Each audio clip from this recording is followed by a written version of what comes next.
Hello and welcome to another Bad Comic Review. This time we are looking at The Amazing Spider-Man Issue 1, Legacy number 802. This is from 2018, written by Nick Spencer with art by Ryan Otley, inks by Cliff Rathburn, Laura Martin on colors, VC's Joe Caramunga letterer, edited by Nick Lowe. So this was $6 of sheer annoyance. We start off with this clever illusion of Mary Jane and Peter doing the Titanic reenactment on the Empire State Building. No King Kong. But it turns out to be a dream. Haha, sucker, tricked you. And we learn that he is in fact living with Boomerang as his roommate and Randy Robertson because 30-year-old Peter Parker is just a loser again. And that's why he let Boomerang go, apparently, in that free comic book day issue. It was because I guess he needs him to pay rent. I don't know. It was dumb. And then there's a whole bunch of unfunny stuff that happens. Peter's jokes are awful in this. Like, he comes off as a complete jerk. And there's some, like, alien creatures attacking, and Spider-Man has to get to the bottom of it. Turns out it's Mysterio, but obviously nobody else seems to know that.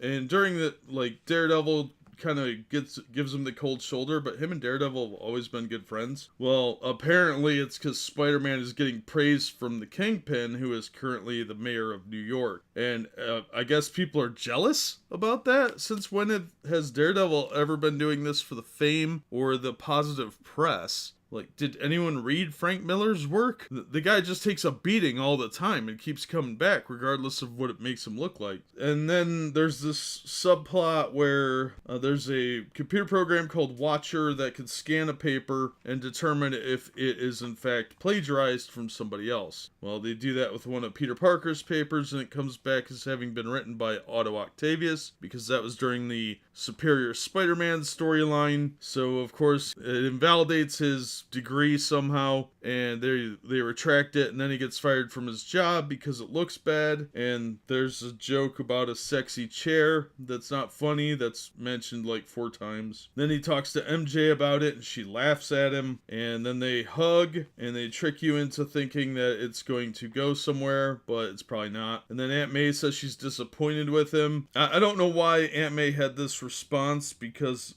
she should have enough faith and trust in him that there was something else going on, or that he has a reasonable explanation, because he's always been kind of the good boy nerd type.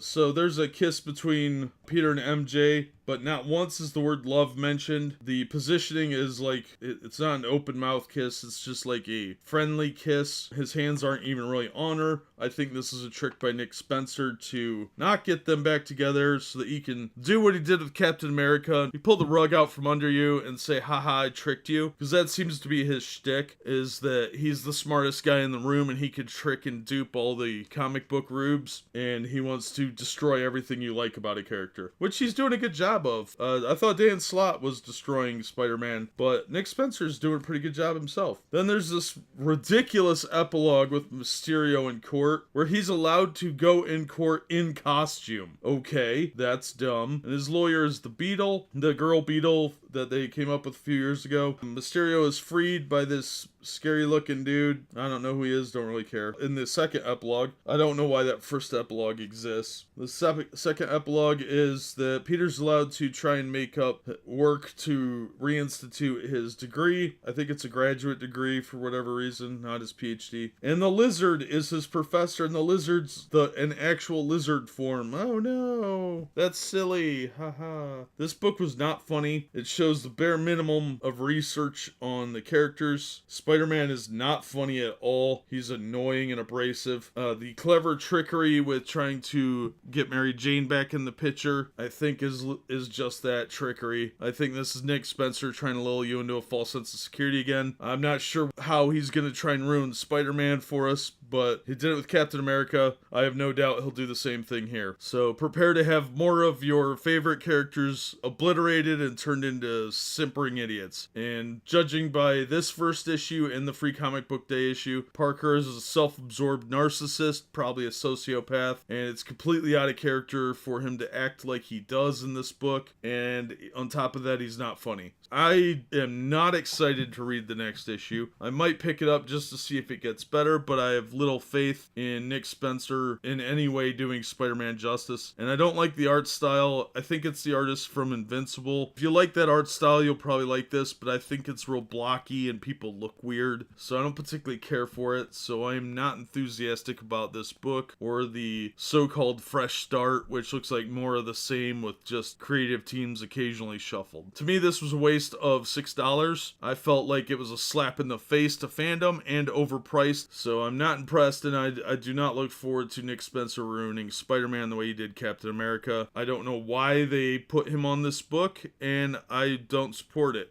I would use this money to go back and buy some books from the 80s or some reprints of those and enjoy that instead, because this is trash. That'll do it for me. As always, thank you so much for listening and supporting the channel. If you liked the video, hit the thumbs up and consider subscribing so you don't miss future episodes, and we hope to see you on the next one.